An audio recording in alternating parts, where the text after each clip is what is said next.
আসসালামু আলাইকুম। আশা করি আপনারা সবাই ভালো আছেন। আপনি কি জানেন জাপানে প্রতি বছর হাজার হাজার ইন্টারন্যাশনাল স্টুডেন্ট পড়াশোনা করতে আসে, কিন্তু এদের একটা বড় চ্যালেঞ্জ হলো এরা জাপানে আসার পরে কিভাবে পার্ট টাইম জব খুঁজে পাবে, এই নিয়ে তারা একটা বড় ধরনের বিপদে পড়ে যায়। জাপানে ইন্টারন্যাশনাল স্টুডেন্টদের 75%-এর বেশি কোনো না কোনো পার্ট টাইম জব করে তাদের খরচ চালায়, কিন্তু অনেকেই জানে না কিভাবে এই চাকরি পাওয়া যায়। আজকের ভিডিওতে আমি আমার অভিজ্ঞতা থেকে এবং আপনাদের কিছু মোটিভেশন দিতে দিতে কিভাবে একটা সঠিক স্ট্র্যাটেজির মাধ্যমে এগিয়ে গেলে আপনি সহজে পার্ট টাইম কাজ খুঁজে পাবেন এবং জাপানে একটা স্টেবল স্টুডেন্ট লাইফ লিড করতে পারবেন, সেই সম্পর্কেই আমার অভিজ্ঞতার ভিত্তিতে আপনাদের একটা ধারণা দেওয়ার চেষ্টা করব। চলুন শুরু করা যাক। আজকে আমার চ্যানেলটি যারা প্রথম দেখছেন তাদের জন্য আমার একটা সংক্ষিপ্ত পরিচয়। আমি সুমন জায়েদি 1999 সালে ফরেন স্টুডেন্ট হিসাবে জাপানে আসি। তারপরে পড়াশোনা শেষে বর্তমানে জাপানে একটি বিখ্যাত গাড়ির কোম্পানিতে অটোমোটিভ আইটি ইঞ্জিনিয়ার হিসাবে নিয়োজিত আছি। আমার এই দীর্ঘ জাপানের এক্সপিরিয়েন্সগুলোকে ছোট ছোট করে আপনাদের সাথে শেয়ার করাটাই এই চ্যানেলের প্রধান উদ্দেশ্য। চলুন কথা না বাড়িয়ে মূল টপিকে যাওয়া যাক। ভিডিওটির প্রথম অংশেই আমি আপনাদেরকে একটু আমার পক্ষ থেকে কিছু মোটিভেশন দিয়ে ভিডিওটি শুরু করতে চাই। আপনারা জানেন জীবনটা অত সহজ নয়। আমি যেহেতু একজন 50-এর কাছাকাছি একজন মানুষ, আমি জাপানে ফাইট করে এসেছি, এই পর্যন্ত এসেছি। আমি দেখেছি লাইফটা অত সোজা নয়, এবং যেটা শিখেছি সেটা হলো জীবনের প্রথমার্ধে যদি আপনি পরিশ্রম করেন তাহলে দ্বিতীয়ার্ধে জীবনটা অনেক সহজ হবে। অপরপক্ষে জীবনের প্রথমার্ধে যদি আপনি হেলায় ফেলায় সময় নষ্ট করেন তাহলে দ্বিতীয়ার্ধে যে দেখবেন জীবনটা অনেক অনেক কঠিন হয়ে গেছে। আপনারা এই সিমুলেশনটার মাধ্যমে দেখতে পাচ্ছেন দুইজন পার্সন তাদের লাইফে কত ডিফারেন্ট। একজন প্রথমার্ধে পরিশ্রম করে এসেছে, আর একজন প্রথমার্ধে হেলায় ফেলায় সময় কাটিয়েছে। এবং দ্বিতীয়ার্ধে যে দেখতে পাচ্ছেন প্রথমার্ধে যে হেলায় ফেলায় সময় নষ্ট করে এসেছে তার লাইফটা অনেক কঠিন হয়ে গেছে। এবং দ্বিতীয়ার্ধে যাওয়ার পরে আপনার শরীরে শক্তিও কমে যাবে, সুতরাং আগের মতো পরিশ্রম আপনি আর করতে পারবেন না। সুতরাং আমরা প্রথমার্ধেই পরিশ্রম করব এবং আমরা দ্বিতীয় অর্ধের জন্য রেডি হয়ে থাকব, যেন আমাদের লাইফটা সুন্দর হয়।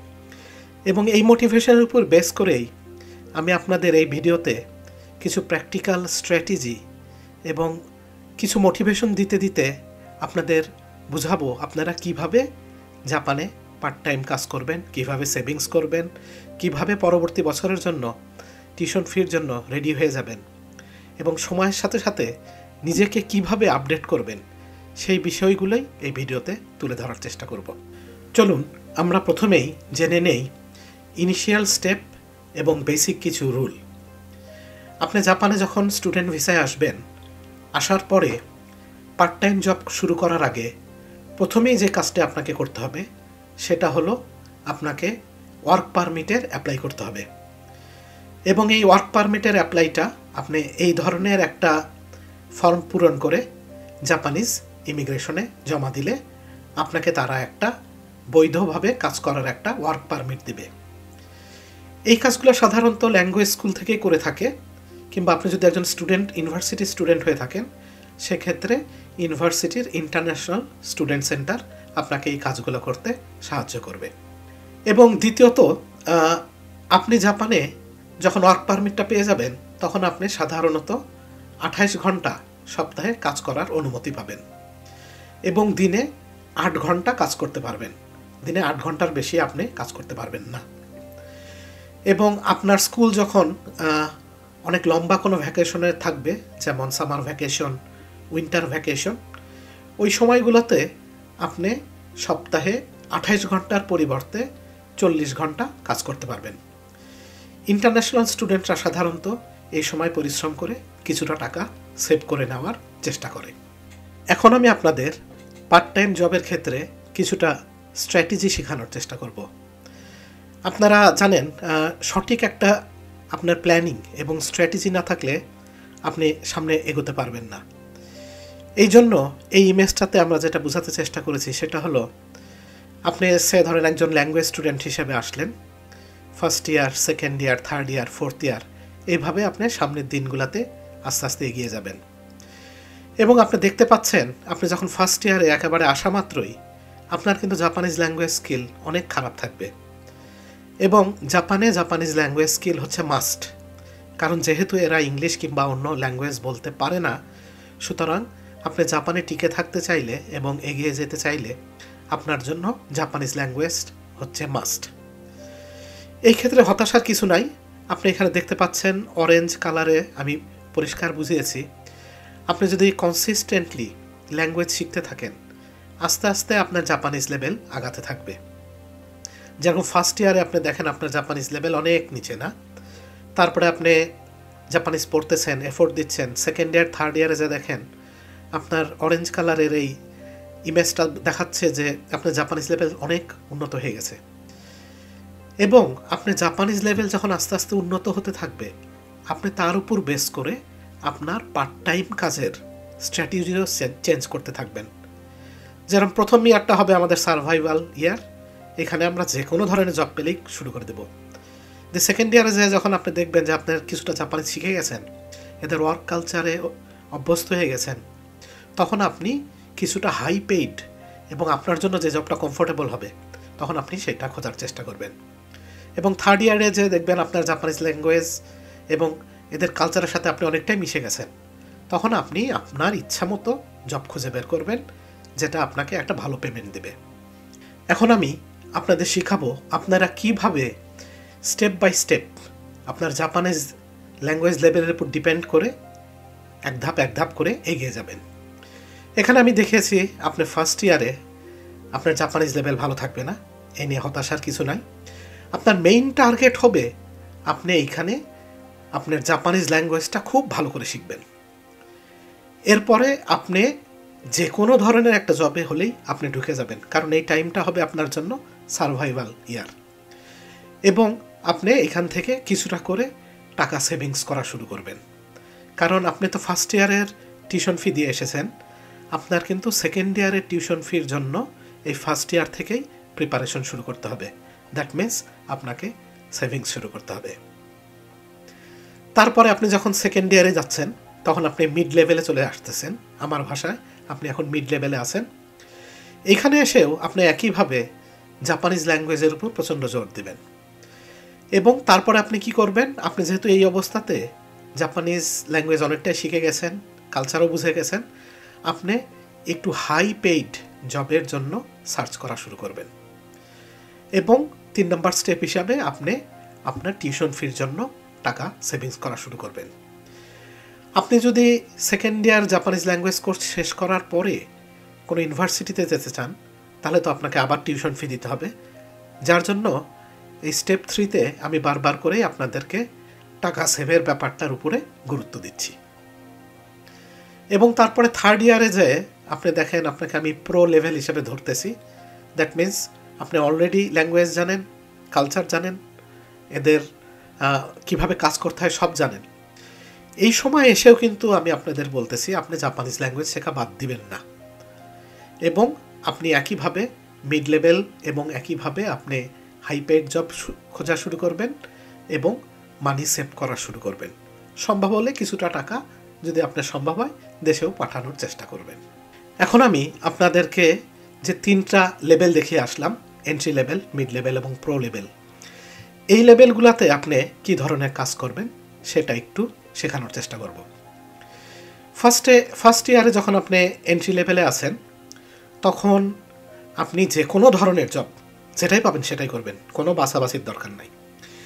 এই সময়টায় সাধারণত সবাই স্টুডেন্টরা কনভিনিয়েন্ট স্টোর কিংবা কোনো প্যাকেজিংয়ের কাজ করে, কিংবা ফ্যাক্টরিতে কাজ করে, কিংবা রেস্টুরেন্ট, জাপানিজ রেস্টুরেন্ট আমরা যেটাকে সুকিয়া, রামেন শপ, এই ধরনের দোকানগুলোতেই সাধারণত প্রথমে নতুনরা কাজ করে থাকে। এইখানে বারবার আমি একটি কথা বলতেছি, যেহেতু এটা আপনার সার্ভাইভাল ফেজ, এখানে আপনি কোনো ধরনের পছন্দ অপছন্দ খেয়াল না করে আপনি চোখ বন্ধ করে কাজ শুরু করে দেবেন। তারপরে যখন আপনি সেকেন্ড ইয়ারে আসলেন, মিড লেভেলে, এইখানে প্রথমে আমি দিয়েছি ইংলিশ টিচিং। জাপানিজরা ইংলিশের প্রতি মারাত্মক আগ্রহী, এবং আমি আমার লাইফে জাপানে ইংলিশ পড়িয়ে প্রচুর টাকা ইনকাম করেছি। আপনি যদি ইংলিশ ভালো পারেন তাহলে জাপানিজদের প্রাইভেট টিউশনি শুরু করতে পারেন, 1-to-1 ইংলিশ শেখাতে শুরু করতে পারেন। এখানে আপনি কিন্তু ঘন্টায় প্রায় 3 থেকে 5,000 ইয়েন বেতন পাবেন, প্রচুর টাকা কামাতে পারবেন এটার মাধ্যমে। তারপরে আসতেছে ইজাকায়া। আপনি জাপানিজ রেস্টুরেন্টে কাজ করতে পারেন, খারাওকে শপে কাজ করতে পারেন, বারে কাজ করতে পারেন, কোনো ডেলিভারির কাজ করতে পারেন, যেমন উবার ইটস কিংবা অন্য কোনো ডেলিভারি, প্যাকেজিংয়ে কাজ করতে পারেন, প্রোডাক্ট অ্যারেঞ্জমেন্টে কাজ করতে পারেন, ইয়ামাতো কিংবা সাগাওয়া ট্রান্সপোর্টেশনে কাজ করতে পারেন। এই ইয়ামাতো কিংবা সাগাওয়াতে কাজগুলা যে খুব কঠিন তা না। এখানে আপনি আপনার ওয়্যার হাউসে যে আপনি ওদের প্রোডাক্টগুলাকে অ্যারেঞ্জ করবেন, একটার পর একটা সাজাবেন, বেশ সহজ কাজ, কিন্তু আপনি ভালো একটা পেমেন্ট পাবেন। এবং লাস্টে আপনি ট্রান্সপোর্টেশনের কাজও করতে পারেন। জাপানে এখন অনেক কিছুই আপনার অর্ডার বেসড, সুতরাং আপনি যেমন উবার ইটস এই টাইপের কাজগুলোও আপনি এখানে করতে পারেন। তারপর আমরা যাব প্রো লেভেলে।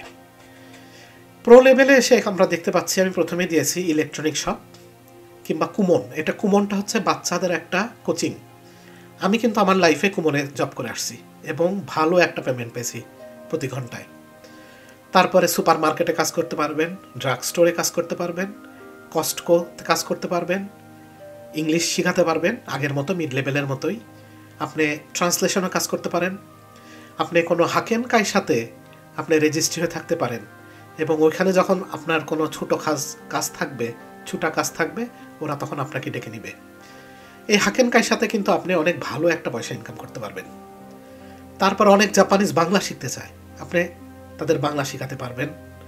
অনেকে কুকিং শিখতে চায়, অনেক জাপানিজ এশিয়ান ফুডে বেশ ইন্টারেস্টেড তারা, আপনি তাদের কুকিং শিখে টাকা ইনকাম করতে পারবেন।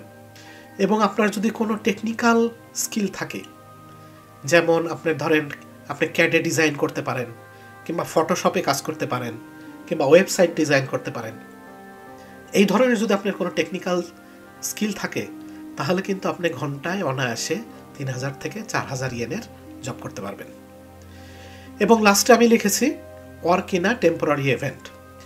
এখানে আপনি জানেন অনেক ধরনের টেম্পোরারি ইভেন্ট প্রতিদিনই হচ্ছে, যেমন টোকিও ডোমে কোনো ইভেন্ট হবে, সেখানে সাজাতে হবে, গুছাতে হবে।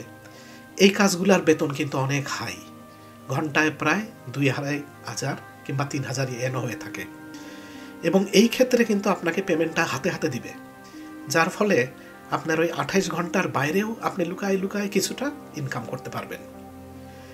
তো এইখানে আমি এই 3টা লেভেলের মাধ্যমে, এন্ট্রি লেভেল, মিড লেভেল এবং এই প্রো লেভেলের মাধ্যমে বুঝিয়েছি যে আপনি সময়ের সাথে সাথে আপনি কিভাবে আপনার জব স্ট্র্যাটেজি চেঞ্জ করবেন এবং আপনি একটা বড় ধরনের ইনকামের দিকে আস্তে আস্তে এগিয়ে যাবেন। আপনাদের নর্মালি বলি, জাপানে টোকিও এরিয়াতে প্রতি ঘন্টায় মোটামুটি আপনি 1200 থেকে 1400 ইয়েন ইনকাম করতে পারবেন। কিন্তু আপনি যদি এইভাবে স্ট্র্যাটেজিক্যালি স্টেপ বাই স্টেপ এগিয়ে যেতে থাকেন তাহলে কিন্তু আপনি অনেক পয়সা ইনকাম করতে পারবেন। এবং আমি যখন স্টুডেন্ট ছিলাম 6 বছর, আমি কিন্তু এই স্ট্র্যাটেজিগুলাই ফলো করে এগিয়ে আসছি। এবং আমি স্টুডেন্ট অবস্থাতেই, আপনারা বিশ্বাস করবেন না হয়তোবা, আমি কিন্তু মোটা অঙ্কের একটা টাকা জাপানে ইনকাম করেছি। সুতরাং আপনাদের যে আমি স্ট্র্যাটেজিগুলো বলতেছি, এটা আমি আমার রিয়েল লাইফ এক্সপিরিয়েন্সতে বলতেছি। এবং আমি সবচেয়ে বেশি টাকা কামিয়েছি হচ্ছে আপনার এদেরকে ইংলিশ শিখিয়ে। ইংলিশ শেখানোর ক্ষেত্রে আপনি যেটা করতে পারেন, আপনি আপনার ইউনিভার্সিটি কিংবা আপনার ল্যাঙ্গুয়েজ স্কুলের নোটিশ বোর্ডে লিখে দিতে পারেন যে আমি ইংলিশ শেখাতে চাই, যার ইংলিশ শেখার ইচ্ছা আছে আমার সাথে যোগাযোগ করো। আপনি আপনার ফোন নাম্বারটা ওখানে দিয়ে দিবেন। আমি যেটা করেছিলাম আর একটা ভালো টেকনিক, সেটা হলো যে আপনি যেই এরিয়াতে থাকবেন সেই এরিয়ার যে লোকাল নিউজ পেপার আছে, খবরের কাগজ, ওখানে পড়াতে চাই বলে বিজ্ঞাপন দেওয়া যায় 2,500-3,000 ইয়েন দিয়ে। আমি প্রতি মাসে 1-2বার করে ওইখানে বিজ্ঞাপন দিতাম যে আমি ইংলিশ শেখাতে চাই, ঘন্টায় 5,000 ইয়েন কিংবা ঘন্টায় 6,000 yen, what ever it is. তো তখন তারা করতো কি, ওই পেপার দেখে আমার কাছে ফোন করতো যে আমি ইংলিশ শিখতে চাই, আমি তোমাকে ঘন্টায় 3,000 কিংবা 4,000। এটা একটা নেগোসিয়েশনের মাধ্যমে ঠিক হয়ে গেল। তাহলে হলো কি, আপনার যে 28 ঘন্টার যে আপনার যে রেস্ট্রিকশন, এখান থেকে আপনি অনেকটাই বেরিয়ে আসতে পারবেন, কারণ এই পেমেন্ট হবে হ্যান্ড টু হ্যান্ড। এবং আরেকটা যেটা হবে যে আপনি আপনার যে ফাঁকা টাইম, যে অ্যাভেলেবেল টাইম, ওই টাইমগুলো ইউজ করে আপনি তাদেরকে ইংলিশ শেখাতে পারবেন। এবং ইংলিশ শেখাতে যে আপনার যেটা আরেকটা সবচেয়ে বড় উপকার হবে, আপনি জাপানিজ ভালো শিখে যাবেন। এই জন্য এই স্ট্র্যাটেজিগুলো আমি আমার রিয়েল লাইফের এক্সপিরিয়েন্স থেকে আপনাদের বললাম, এবং পরবর্তীতে নেক্সটে আমি আপনাদের দেখাবো যে আপনি এই জবগুলো কিভাবে খুঁজে পাবেন। এতক্ষণ তো আপনাদের আমি বললাম যে আপনি কি কি করবেন। The next step is how would you find this job. আমরা এতক্ষণ বলে আসলাম যে আপনি জাপানে কি ধরনের জব করবেন। এখন আমরা আপনাকে বোঝানোর চেষ্টা করব আপনি সেই জবগুলোকে কিভাবে খুঁজে পাবেন। প্রথমেই এখানে আমরা বলতেছি নাম্বার 1-এ যে contact with your language school or university international student centre. আপনি যদি ল্যাঙ্গুয়েজ স্কুলের স্টুডেন্ট হয়ে থাকেন তাহলে ল্যাঙ্গুয়েজ স্কুলের সাথে আপনি যোগাযোগ করবেন, কিংবা আপনি যদি ইউনিভার্সিটির ইন্টারন্যাশনাল স্টুডেন্ট হয়ে থাকেন, প্রত্যেকটা ইউনিভার্সিটিতেই আপনার ইন্টারন্যাশনাল স্টুডেন্টদের জন্য আলাদা একটা ব্যবস্থা আছে, সেখানে আপনি প্রথমে যোগাযোগ করবেন। দ্বিতীয়ত, আপনি যদি ইউনিভার্সিটি স্টুডেন্ট হয়ে থাকেন তাহলে আপনার সুযোগটা একটু বেশি। সেক্ষেত্রে আপনি আপনার প্রফেসরকে টিচিং অ্যাসিস্ট্যান্টের জন্য রিকোয়েস্ট করতে পারেন, কারণ একটা টিচারের কাছে অনেক ধরনের ফান্ড থাকে রিসার্চের। সে আপনাকে তার সুবিধা মতো একটা টিচিং অ্যাসিস্ট্যান্ট কিংবা কোনো ধরনের সাপোর্টিং জবে আপনাকে সে ইচ্ছা করলেই নিয়োজিত করতে পারে। এবং 3 নম্বর ওয়েটা হলো ফাইন্ড ভিয়া হ্যালো ওয়ার্ক। এখানে আমি যেটা বুঝাতে চেয়েছি, জাপানে হ্যালো ওয়ার্ক নামে একটা গভর্নমেন্ট ইনস্টিটিউট আছে, যারা জাপানিজ এবং ফরেন স্টুডেন্ট এবং বিদেশিদেরকে জব খুঁজতে সাহায্য করে। এদের মেইন কাজটাই হলো এরা আপনাকে জব খুঁজতে হেল্প করবে। আপনি হ্যালো ওয়ার্কে গিয়ে ওদের এখানে রেজিস্ট্রেশন করে আপনার ইনফরমেশন দিয়ে রাখলে ওরা আপনাকে আপনার যে ম্যাচিং যদি কোনো জব থাকে আপনাকে ইনফর্ম করে সেই জবটাতে আপনাকে পরিচয় করে দিবে। 4 নাম্বারটা হলো search through online job portal. আপনি জানেন এখন ইন্টারনেটের যুগ, অনেক ধরনের ওয়েব পোর্টাল আছে জব রিলেটেড। আমি এই ভিডিওর ডেসক্রিপশনে সেগুলো দেওয়ার চেষ্টা করব। আপনি সেই জব পোর্টালগুলোর থেকে আপনি যেই ধরনের জব, যে ধরনের বেতন, কোন সময় করতে চান, বিভিন্নভাবে ফিল্টার করতে পারবেন। আপনি ওইখান থেকে জব পোর্টাল থেকে আপনি জবের জন্য অ্যাপ্লিকেশন করতে পারবেন। যে 5 নম্বর স্টেপটাতে আমি বলতে চেয়েছি যে আপনি আসার পরেই প্রথমে তো এত কিছু বুঝে উঠতে পারবেন না। সেই ক্ষেত্রে আপনি যেটা করতে পারেন, আপনি যে এলাকায় থাকবেন সেই এলাকায় হেঁটে বেড়াবেন, দোকানঘাট দেখবেন, এবং যেই দোকানগুলোর সামনে এই ধরনের কোনো কাগজ লাগানো আছে, এটাতে বলতেছে আর বাইতো বস্যুচু, এই ধরনের যদি কোনো কাগজ লাগানো থাকে এবং টেলিফোন নাম্বার দেওয়া থাকে, তাহলে আপনি ডাইরেক্ট সেই টেলিফোন করতে পারেন, কিংবা এই দোকানের মধ্যে ঢুকে তাকে বলতে পারেন যে আমি তো জব করতে চাই, তোমাদের এখানে কি ফাঁকা আছে, আমাকে কি জবটা দেওয়া সম্ভব। আপনি এইভাবে তার সাথে আপনার ইনিশিয়াল ডিসকাশনটা সেরে নিতে পারেন। এবং 6 নম্বর স্টেপটিতে আমি বলতেছি ভিয়া সোশ্যাল মিডিয়া। আপনারা জানেন এখন ফেসবুক বলেন, ইনস্টাগ্রাম বলেন, লাইন বলেন, আপনার এখন সোশ্যাল মিডিয়ারই যুগ। আপনি বিভিন্ন ধরনের এই সোশ্যাল মিডিয়াগুলোতে বিভিন্ন ধরনের স্টুডেন্ট জব কিংবা জব অফার খুঁজে পাবেন। আপনি সেইখান থেকে অ্যাপ্লাই করে একটা জব খুঁজে নিতে পারেন। এবং 7 নম্বর হলো ফাইন্ড ভিয়া ক্রেগলিস্ট। এই ক্রেগলিস্টটাও একটা বাই সেলের মতো একটা ওয়েব পোর্টাল। এখানে আপনি জিনিস বিক্রি করতে পারবেন, কিনতে পারবেন, এখানে কোনো অ্যাডভার্টাইজমেন্টও দিতে পারবেন। এই ক্রেগলিস্টেও কিন্তু আপনি অনেক ধরনের পার্ট টাইম জবের ইনফরমেশন পাবেন। Like if you want to teach English, আপনি যদি ইংলিশ শেখাতে চান, দেন এইখান থেকে আপনি ভালো ভালো প্রাইভেট টিউশনির ইনফরমেশন পেতে পারেন। 8 নম্বরে আমি যেটা বলতেছি নেটওয়ার্কিং, এটা খুবই ইম্পর্ট্যান্ট একটা ফ্যাক্টর। আপনি যেহেতু বাইরের দেশে আছেন, আপনাকে শাই হলে চলবে না। আপনাকে নিজে থেকে এগিয়ে ফ্রেন্ড বানাতে হবে, অন্যজনের সাথে মিশতে হবে, অন্য দেশের মানুষের সাথে মিশতে হবে, কালচার বুঝতে হবে, তাকে রেসপেক্ট করতে হবে। আপনি যদি এখানে ইগো কাজ করে তাহলে কিন্তু হবে না, আপনাকে আগায় যেতে হবে। এই নেটওয়ার্কিংয়ের ক্ষেত্রে আমি যেটা বোঝাতে চেয়েছি, আপনার ল্যাঙ্গুয়েজ স্কুলে কিংবা ইউনিভার্সিটিতেই অনেক দেশের অনেক স্টুডেন্ট থাকবে, তারা কিন্তু অনেক জায়গায় পার্ট টাইম কাজ করবে। এবং জাপানে যে জিনিসটা খুবই কাজে আসে সেটা হলো, সে ধরেন আপনার একটা ইন্ডিয়ান বন্ধু একটা জায়গায় কাজ করে এবং সে ওখানে ভালো কাজ করে, সে যদি আপনাকে ওইখানে পরিচয় করায় দেয় তাহলে কিন্তু আপনার উইদাউট ইন্টারভিউ জব হয়ে যাবে। জাপানে এই ইন্ট্রোডাকশন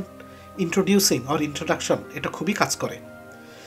সেই ক্ষেত্রে আপনাকে প্রথম থেকেই চোখ নাক কান মুখ খোলা রাখতে হবে যে আপনি একটা বড় ফ্রেন্ড সার্কেল, একটা নেটওয়ার্ক বানায় ফেলবেন, যেটা আপনাকে পার্ট টাইম জব এবং আপনার লাইফ ইজি হতে সাহায্য করবে। এবং 9 নম্বরে আমি লিখেছি find Bangladeshi community where you nearby. তো এইটা হচ্ছে যেটা যে আপনি এখন টোকিওর আশেপাশে কিংবা ওসাকা, সাপ্পোরো বড় সিটিগুলোতে প্রচুর বাঙালি আছে। এখন আপনার যেটা প্রধান কাজ হবে, আপনি আসার পরেই নিয়ারেস্ট যে বাংলাদেশি কমিউনিটি আছে আপনি তাদের খুঁজে বের করার চেষ্টা করবেন। এখানে অনেক বড় ভাই খুঁজে পাবেন। অবশ্যই আমাদের বাংলাদেশিদের মধ্যে ইগো একটা ব্যাপার আছে, কিন্তু আমি দেখেছি আমরা প্রত্যেকটা মানুষই নতুন স্টুডেন্টদেরকে হেল্প করার জন্য অনেকটাই আগ্রহী। যেমন আমি আপনার পার্সোনালি বলি, আমার কাছে কিন্তু অনেক ফোন আসে যে ভাই আমাকে একটা জব পরিচয় করায় দেন, কিংবা আমি এইটা বিপদে পড়েছি কি করব। এই ক্ষেত্রে আপনার এই 9 নম্বরে আপনার যে বাংলাদেশি কমিউনিটিটা আছে এরা কিন্তু আপনার জন্য সবচেয়ে বিগেস্ট হেল্প হবে। সুতরাং এইখানেও আপনি একটা সুন্দর নেটওয়ার্ক তৈরি করার চেষ্টা করবেন, দেখবেন আপনার জব খুঁজে পাওয়া খুব বড় একটা কঠিন কোনো কাজ নয়। এইবার আমরা আলোচনা করব জব ইন্টারভিউয়ের প্রিপারেশন হিসাবে।